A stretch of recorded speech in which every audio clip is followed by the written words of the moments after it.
Good afternoon. My name's Rodney Glover. I am the candidate for governor for Florida. Today we saw two things happen. We saw a majority opinion and a dissenting opinion as it relates to the Voting Rights Act. What you will also see today is you will see black people that are very upset, are older, are younger, are educated, black people that are upset because lives were given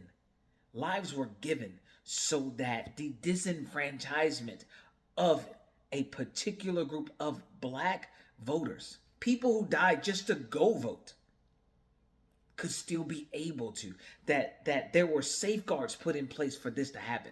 And you know what really bothers me about it the most is that the nine justices, whether they gave their opinions, remember, a majority opinion and a dissenting opinion, there are 349 estimated American citizens in the United States of America.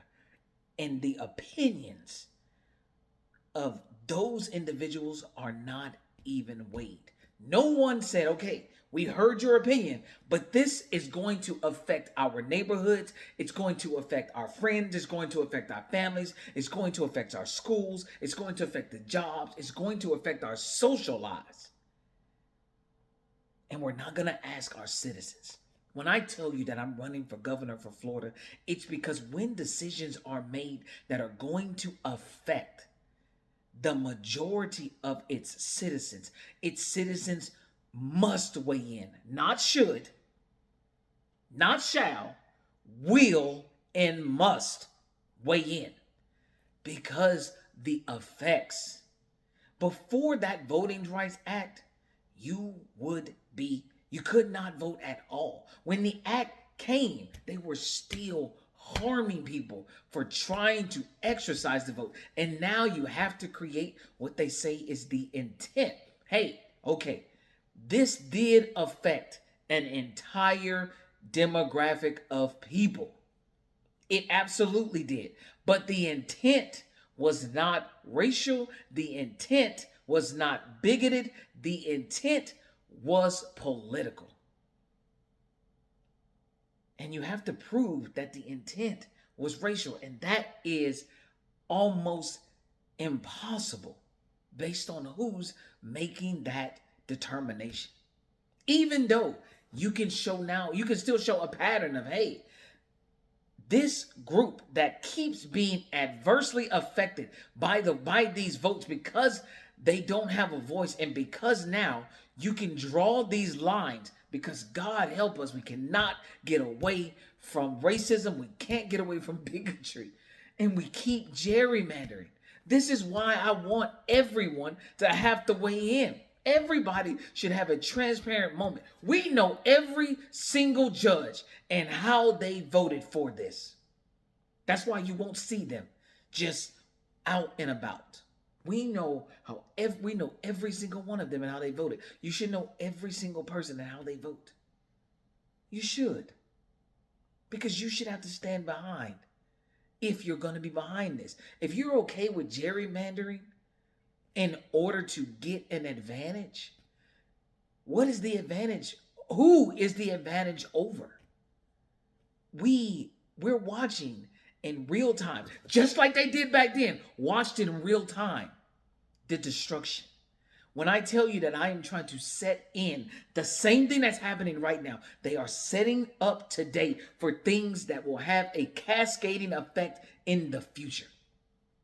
If citizens want to get a hold of this, we have to get control in that Constitution. That Constitution must begin like it does in Florida.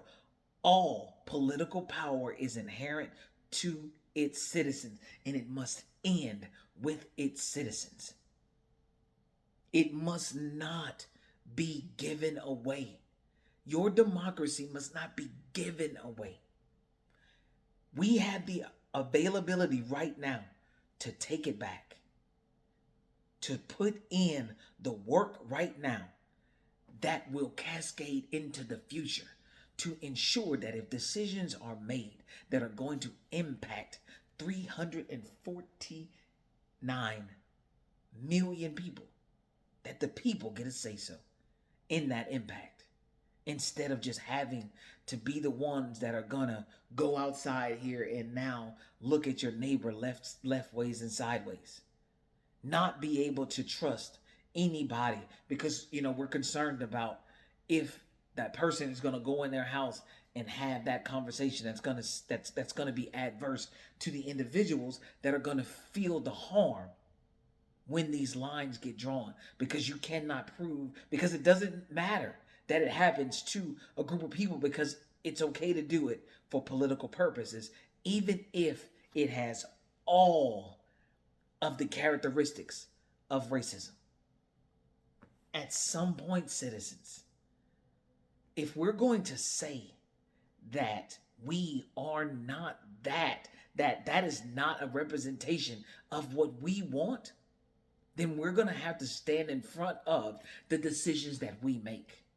You cannot be afraid to say, I disagree. And I absolutely disagree with what the Supreme Court has done. I absolutely do. And let's not mention that the Supreme Court did adopt, November 2023, they adopted the first ever formal code of conduct. But let me tell you what they left out, just so we're all clear. They left out any independent body to investigate complaints, and justices ultimately decide for themselves whether they are wrong. They left out no avenue to hold them accountable. So we have a problem with every bit of our three branches of government, executive, legislative, and judicial, not being accountable to the people, but only having these internal mechanisms that continue to separate and divide the 349 million of us that have to deal with the foolishness that comes no matter who's in office, because they keep having to only police themselves. And they're not going to do, we're not going to get the majority in to do the right thing. It's just not going to happen. I don't believe it is. So we need to make a system that is accountable to its citizens by way of its constitution. And that's why I'm running for governor for Florida. Just give me the support, please.